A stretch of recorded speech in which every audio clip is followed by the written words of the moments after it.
Alors bonjour mes chers abonnés. J'ai dû recommencer la vidéo parce que j'ai été interrompue. Et comme je ne sais pas la couper, ben, voilà, donc je recommence. Alors, bon, ben, nous voilà toujours dans cette année 1 où beaucoup de nouveautés nous demandent d'upgrader dans notre conscience de notre vie et de nos objectifs et de pourquoi nous sommes là. Je pense personnellement que nous sommes descendus pour vivre cet élargissement de nos possibilités. Et donc, ce nouveau cycle de conscience dans cette nouvelle ère du Verseau nous demande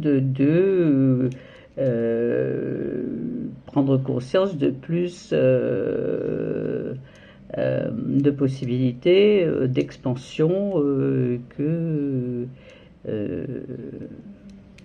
nous nous sommes donné nous-mêmes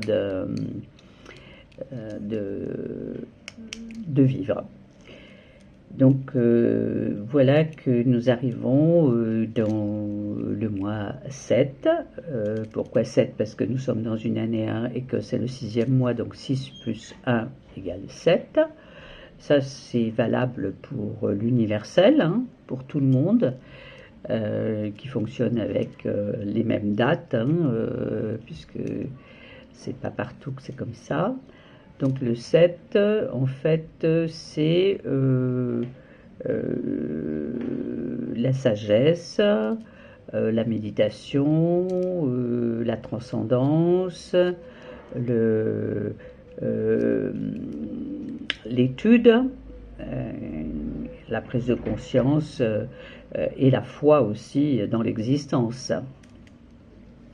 Donc voilà ce qui nous est demandé ce mois-ci avec ce chiffre 7. Et donc le chiffre 7, comme moi je fais souvent une corrélation avec le tarot, ce chiffre 7 dans le tarot, c'est le chariot. Alors le chariot est représenté par 2 chevaux qui sont gérés par une puissance, une personne avec une puissance de gestion et qui est reliée entre 2 animaux, 2 chevaux et un être capable de conduire le chariot.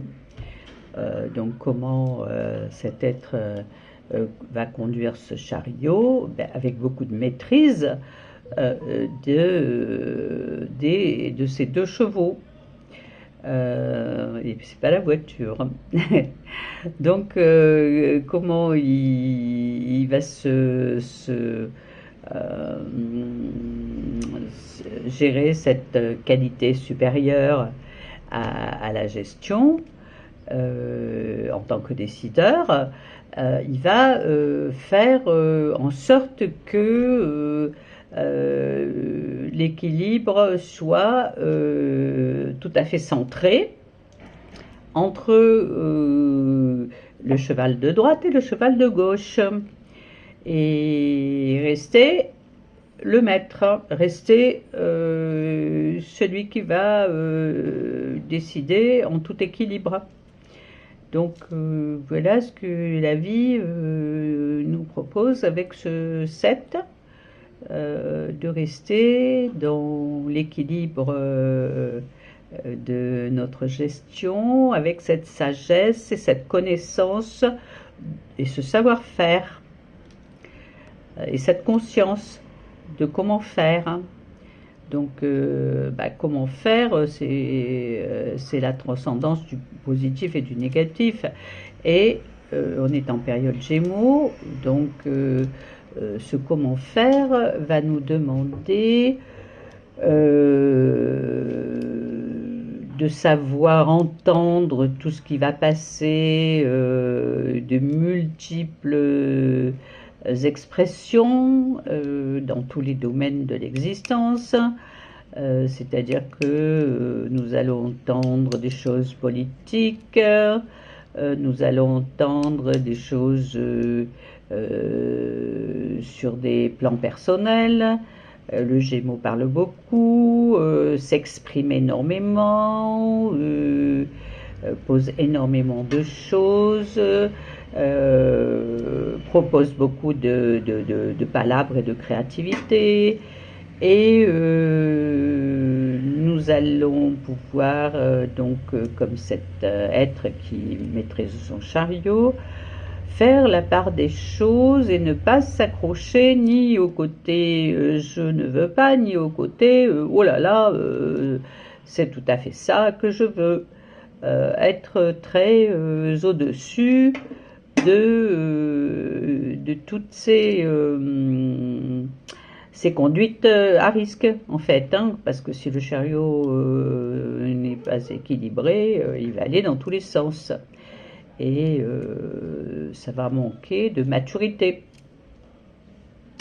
Donc voilà ce qui nous est proposé comme énergie ce mois-ci.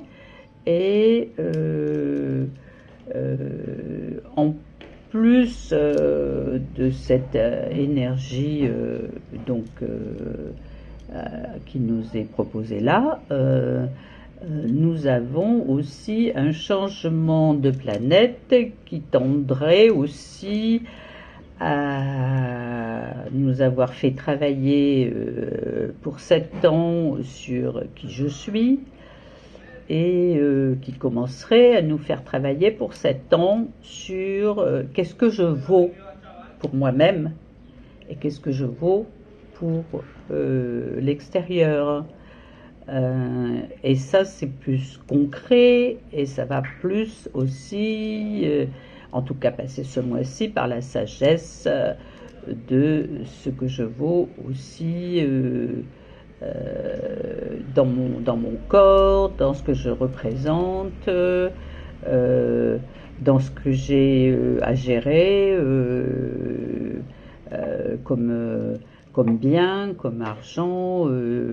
Voilà, ça va être juste le départ de cette sagesse aussi, et ça pour 7 ans, donc on a du temps, mais sous cet aspect, ce mois-ci en tout cas, de prise de conscience, puisque quand même le 7 c'est aussi la conscience et la sagesse. Donc voilà ce qui va démarrer aussi ce mois-ci. Ensuite, il va y avoir aussi des planètes comme Vénus qui va être, je ne me rappelle plus, mais enfin, il va y avoir cette semaine, je pense, Vénus et Jupiter, voilà, qui va être dans chaque signe. Et qui va aussi, je pense, demander qu'on fasse de la mesure et pas d'excès, puisque Jupiter peut aussi être très favorable avec Vénus et aussi dans les excès. Donc c'est bien un mois où on ne doit pas être dans les excès. Voilà ce qu'on peut dire de ce mois. Alors peut-être que je vais rappeler comment on calcule son année personnelle, parce que donc l'année personnelle c'est le mois et le jour plus l'année universelle qui est 1 pour cette année. Et comment on calcule son mois personnel?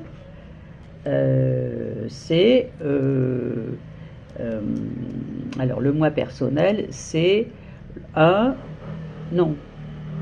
c'est l'année personnelle que vous venez de trouver en ajoutant le mois et le jour plus 1, donc le mois et le jour plus 1, donc ce que vous venez de trouver là, vous allez l'ajouter au mois de l'année. Donc, pour moi, par exemple, ça va donner, je suis en année 6, donc 6 et 6, 12, ça va faire un 3. Voilà, donc c'est plus intéressant si vous connaissez votre moi personnel. Parce que donc ce 7 est universel et vous avez un moi personnel. Donc pour chaque moi personnel, vous allez rajouter des notions, des sensibilités différentes. Par exemple, si vous êtes en moi 1, ben, avec cette sagesse, vous allez rajouter par exemple le travail sur moi-je, l'ego. C'est ce qu'on avait travaillé pendant 7 ans d'avant justement. Hein, donc vous allez travailler sur ne pas trop vous imposer, mais être juste dans l'équilibre de cette présence. Hein, et aussi travailler donc sur les nouveautés qu'on nous propose. C'est-à-dire le travail sur comment j'existe en valeur, hein, voilà, pour moi et pour les autres, au lieu de qui je suis. Voilà. Et donc, si vous êtes en mois 2 avec ce mois 7 actuel, eh ben, vous allez plus travailler sur moi et l'autre et qu'est-ce que ça représente peut-être comme valeur, moi et l'autre, et aussi comme partage, puisque c'est l'association, le 2. Si vous êtes en mois 3, ben vous allez plus être dans l'équilibre, dans l'expression et la sagesse de ce que vous allez exprimer en règle générale, sans excès, mais en profondeur de l'expression. Si vous êtes en mois 4, vous allez poser des bases sur plus d'équilibre et de sagesse dans vos bases, dans vos structures. Si vous êtes en mois 5, vous allez plus penser à maintenir l'équilibre dans les changements, puisque le 5 est dans les changements.